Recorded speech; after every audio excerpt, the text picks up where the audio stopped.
Hey folks, Gary Gormley of Fab Solutions. Hope you're keeping well. So I am at the Customer Connect, said that right? Customer Connect Expo with Jimmy Hosang. And whilst we're here, we thought we'd do a little bit of a Q&A on almost the state of AI and conversational analytics and how people can start to make better and smarter buying decisions when they're looking at their technology stack. So I've got a few questions for Jimmy. And for those of you that don't know Jimmy, I'll let Jimmy introduce himself and tell you who he is.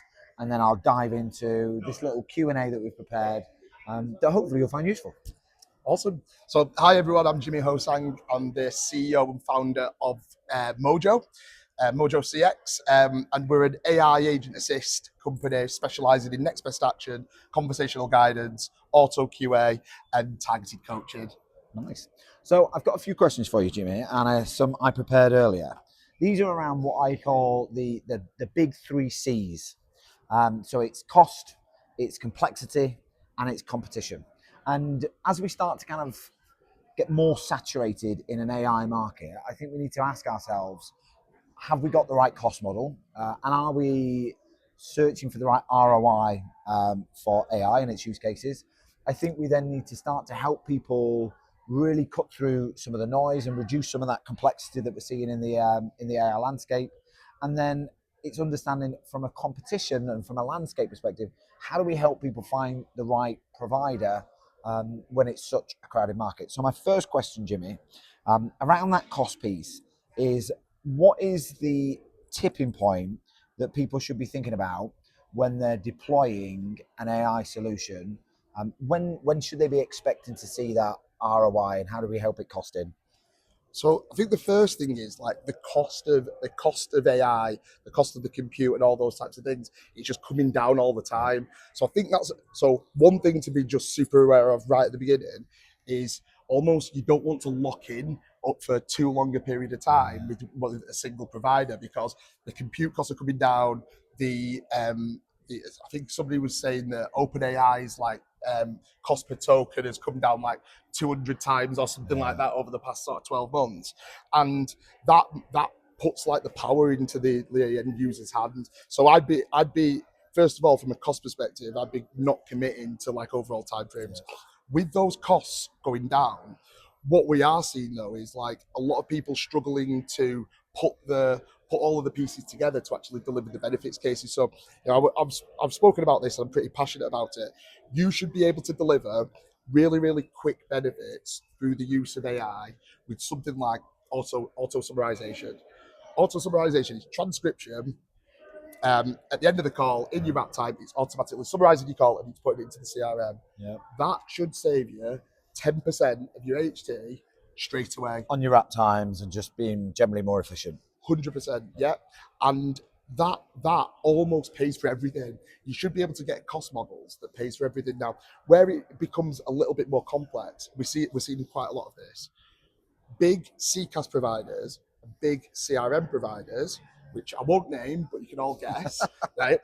They don't want you to save 10% of your headcount because it reduces the number of licenses. Contraction of the market, everybody goes nuts, everybody's price goes up. Exactly. So most of these enterprise sales guys are targeted on like net dollar retention. Yeah. So they need to charge an incredible amount of money to say, right, 10% of your license is down, but I need to make that 10% up plus like get a little bit of extra on the top. So I'm talking to people and they're going, yeah, we've been talking about transcription and auto wrap, and people are going, but it's just really expensive. I've seen a 2,000 seat contact center be quoted £6 million a year on something that when we priced it up, it was like it's about 200 grand. 200 grand a year. But doesn't that when you listen to that, isn't that sounds too good to be true? So why should I trust it? Well, it does sound too good to be true, but what you've got to understand is the overall environment that you're living in. Yeah. The overall environment you're living in, it's a SaaS-based world where you've got big enterprise sales teams who are trying to sell and do net dollar retention and stuff, and they don't know the underpinning model. We just spoke to a gentleman over here and he was talking about the actual unit costs. If you looked at the actual unit costs for these types of things, it's really, really affordable now. And so I would be going, there's a value chain path, there's auto wrap straight away, because you've been there with your capacity planning or resource planning Yeah. team. They are basically the gatekeepers for benefits realization, and it's a very easy conversation to have. I with think your it's head an of planning. easy sell to resource planning. So, right, if we could take 10% off the AHT, would you invest some money? They'd be like, hell yeah. Yeah, and they'll go, and then through natural attrition over the course of like 3 months, we can realize that benefit's an easy one.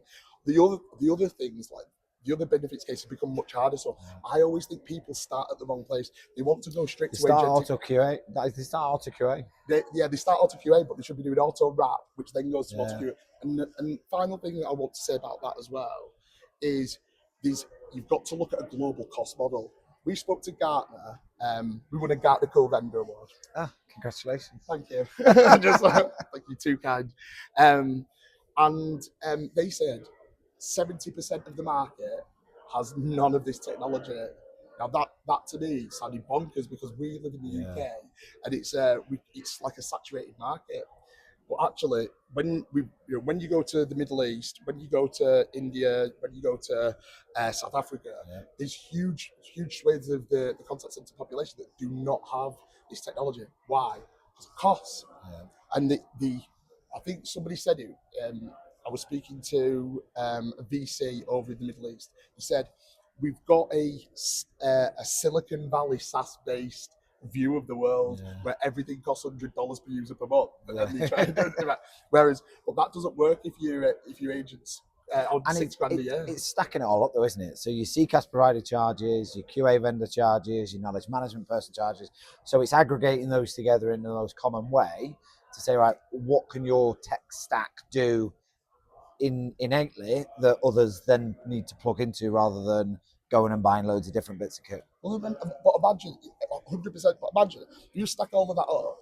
I'm going to maybe inflate this slightly. But you stack all of that up.